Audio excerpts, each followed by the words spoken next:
Halo, assalamualaikum warahmatullahi wabarakatuh, teman-teman kami di luhur. Alhamdulillahirabbil alamin. Ya Allahumma sholli ala sayyidina Muhammad wa ala ali sayyidina Muhammad. Ketemu lagi di channel YouTube kami di luhur. Kita juga tetap ngucapin terima kasih ke teman-teman ya udah nyimak video-video kita, teman-teman.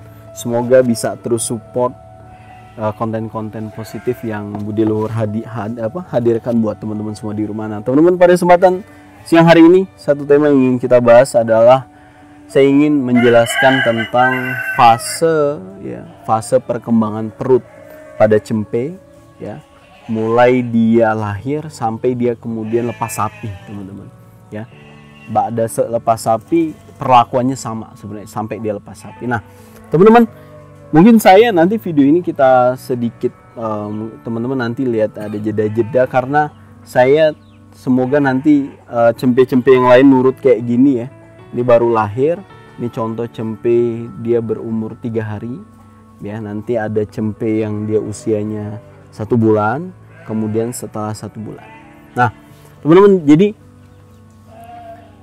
teman-teman mungkin sering melihat ya, teman-teman sering menyaksikan misalnya ada teman-teman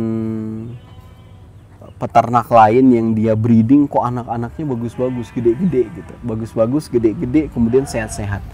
Nah, sebagai informasi awalan ya, pengetahuan dasar, memang kalau kita breeding itu genetik dia berpengaruh 30%, teman-teman. Ya. Kemudian selain genetik ada pakan. Pakan pengaruhnya 40%. Dan yang ketiga adalah manajemen. Ini juga berpengaruh, teman-teman. Nah, kalau teman-teman ingin mendapatkan ternak-ternak yang bagus, maka di aspek genetik diselesaikan dulu. Maksudnya seperti apa? Jadi gini, teman-teman. Ini adalah gibas, teman-teman. Dia lahir kembar, ya. Contoh, kita bicara tentang genetik. Ini gibas lahirnya kembar. Ini jantan dia, saudaranya betina. Nah, teman-teman, gibas ini bobot lahirnya sekitar 2 kilo kalau dia kembar. Ya, kalau dia kembar. Itu memang genetiknya gibas ya lahirnya segitu. Tapi coba kalau merino. Ya, merino, texel, dorper di atas 3 kilo. Itu genetik, itu pengaruh. Bobot lahir itu nanti berpengaruh terhadap perkembangannya. Itu genetik ya. Pakan, teman-teman ya, kalau misalnya ini juga nanti kita bahas ya. Pakan itu ya, kalau misalnya teman-teman ngelihat nih peternakan yang ada di desa cuma dikasih rumput sedikit tambahan pakan penguat. Sedangkan kemudian teman-teman ke peternakan yang dia full pakannya itu gizinya cukup, bergizi gitu. Dikasih konsentrat, kemudian dikasih serat yang cukup. Dilihat perbedaan, sangat signifikan berbeda. Manajemen itu di bab apanya? Teman-teman, jadi manajemen ini meliputi kandang ya, kandang nyaman, kemudian hangat, nyaman, hangat, kering gitu ya.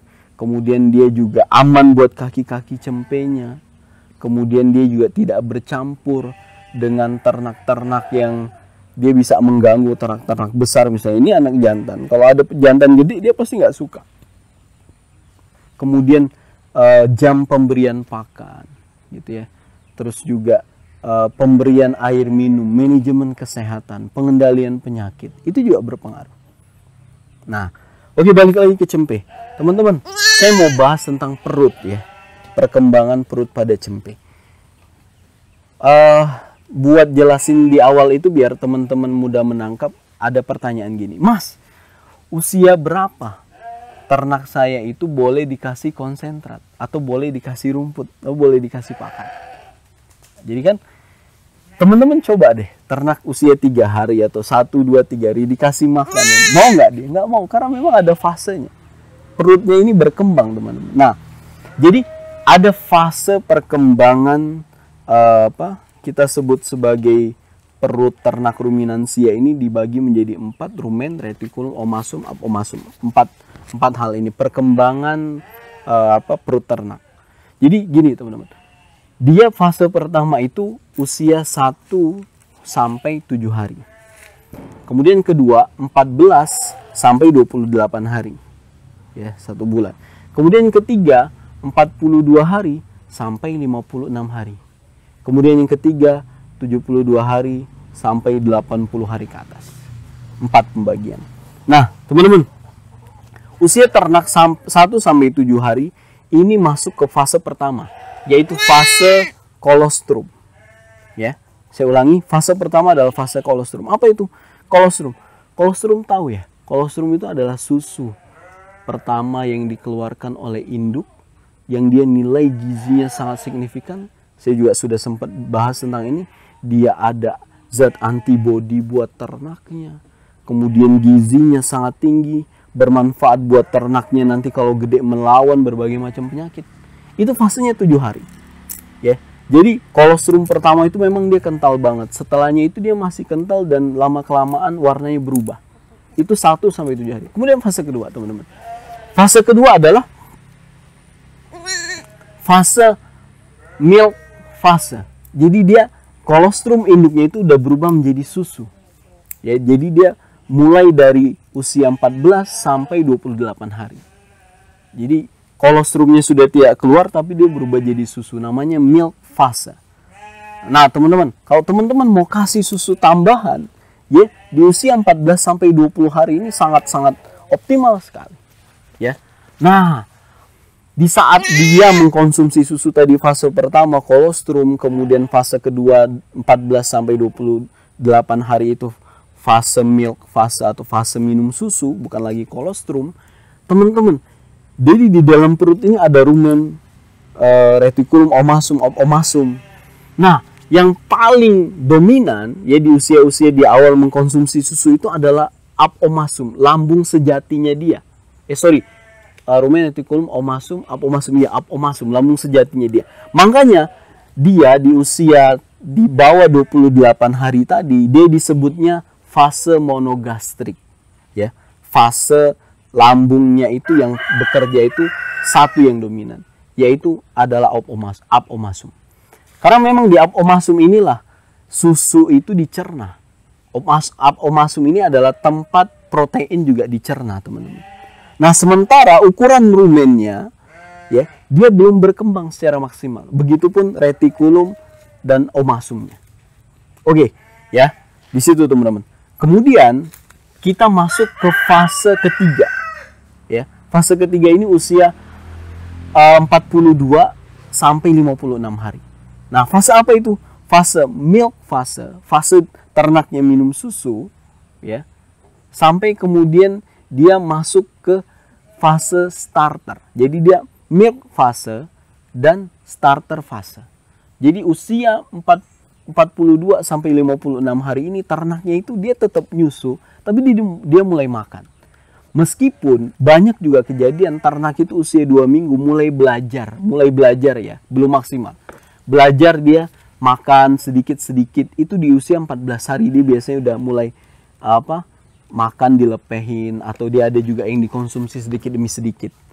Nah, teman-teman, ini juga yang dominan. Kalau kita lihat perkembangan perutnya, yang dominan itu masih apomasum, lambung sejatinya. Oleh karena itu, teman-teman, ya, begitu dia mulai makan, kita kasih dia starter kit. Starter kit ini adalah pakan yang dia proteinnya sampai di atas 20%. Sampai 22% itu standar Kementan, ya. Kemudian dia TDN-nya, energinya itu di atas 80%, sekitar 85%. Kenapa? Karena tadi jadi rumennya belum begitu berkembang. Jangan dimaksimalin rumput, sayang banget gitu.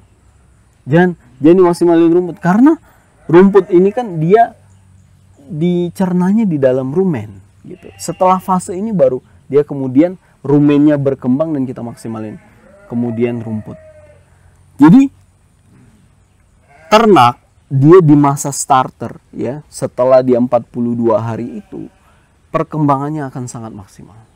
Ya, beli konsentrat yang dia proteinnya tinggi, TDN-nya tinggi, seratnya rendah. Mas, mencret nggak gitu?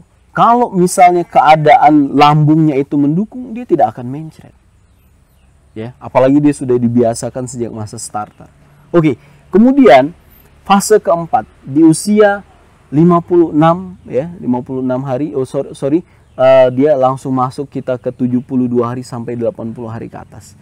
Itu adalah fase starter, dimana kemudian rumennya yang dia lebih besar ukurannya dibandingkan apomasum. Sementara ukuran retikulum, rumen retikulum dan omasum itu dia juga berkembang tidak begitu signifikan, tapi dia cukup membesar. Nah, rumen ini teman-teman adalah bagian perut yang dia bentuknya seperti handuk, ya. Teman-teman udah tahu, ini adalah tempat fermentasi fermentasi oleh zat-zat mikrobia rumen, ya, oleh bakteri-bakteri yang ada di dalam rumen untuk memfermentasi biasanya serat-serat, selulosa, hemiselulosa. Hasilnya adalah volatile fatty acid, ya. Asetat, butirat, propionat. Nah, teman-teman, ini biasanya serat itu maksimal baru dikasih ketika rumennya mulai berkembang secara signifikan. Gitu ya. Kemudian retikulum itu bentuknya seperti jaring, teman-teman. Ya. Kalau teman-teman tahu sarang lebah, nah itu persis kalau teman-teman saat black perut ternak dia kayak sarang lebah, ya. Bentuknya seperti jaring itu adalah retikulum. Fungsinya hampir sama seperti rumen. Dia bahkan nggak ada jeda yang signifikan antara rumen dan retikulum. Sementara omasum ini dia cukup beda karena dia berbuku-buku, ya. Nah, di omasum ini air kemudian amonia sudah mulai diabsorpsi, diserap oleh tubuh. Sementara apomasum barulah kemudian protein-protein pada makanan ternak ini dicerna, termasuk susu tadi, ya. Nah, teman-teman, ini fase ternak ini dia masuk fase pertama adalah fase kolostrum. Nah, teman-teman, bobot lahir pada ternak yang dia udah besar gitu ya. Kemudian kita sempurnakan tadi, usia 14 sampai 28 hari saya mau tambah susu gitu. Itu boleh. Terus nanti usia 42 hari mulai kasih konsentrat yang dia protein sama energinya tinggi. Itu bagus banget. Kemudian nanti setelah dia masuk hampir 3 bulan atau usia 3 bulan kemudian ditambahin serat, itu juga jauh lebih bagus. Nah, semoga hasil anakan yang teman-teman pelihara itu juga akan baik. Nah, ini fase pertama, teman-teman. Saya coba ambil ternak yang masuk ke fase kedua, ya. Baik, teman-teman, kita lanjut. Nah, teman-teman, ya, ternaknya udah berubah nih di pangkuan saya. Ini adalah ternak usia 34 hari. Artinya dia sudah melewati fase kolostrum dan milk fase, teman-teman. Dia masuk ke fase ketiga, yaitu milk fase dan starter fase. Ini anak silangan merino, teman-teman, lokal, ya, sama merino. Nah, ini anaknya kembar, teman-teman. Ya, jadi dia anak jantan kembar dan ini ukurannya juga dia cukup besar, ya.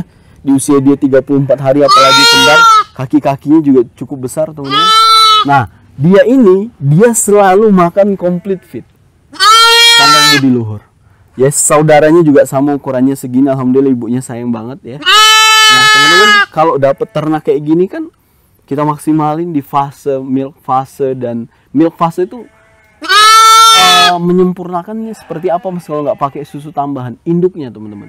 Induknya itu dikasih makan yang cukup. Ya, bahasanya itu nggak sayang-sayang pakan lah. Gitu. Dijor pakan supaya susunya itu juga bagus. Anaknya insya Allah bagus. Anaknya juga nanti mulai makan. Ya, perkembangannya juga bagus. Ini di usia 1 bulan dengan anak yang kembar dan dilahirkan oleh ternak lokal, dia cukup bagus, ya, teman-teman. Nah, fase ternak ini setelah ini adalah dia kemudian susunya sedikit, ya, di usia di fase starter fase, dan dia akan makan terus sampai dia kemudian besar. Ini dia masuk ke fase kedua. Oke, kita coba kenalin ternak yang masuk ke fase ketiga.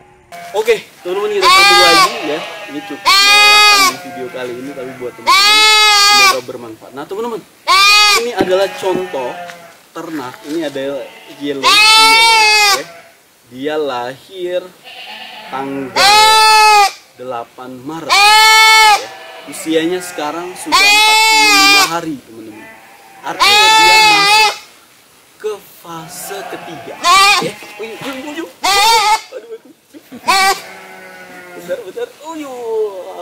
Jadi dia masuk 45 hari, ya, dia masuk ke fase keempat ya.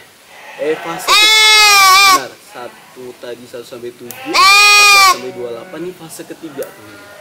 Ya, fase ketiga sebenarnya sama kayak tadi, tapi dia masih nyusu. Ya, dia masih nyusu dan dia juga makannya itu udah rakus, dia siap buat masuk ke fase ketiga ya. Fase keempat teman-teman. Jadi ini juga yang saya mau jelaskan. Dia ini lahir bobotnya hampir 4 kilo.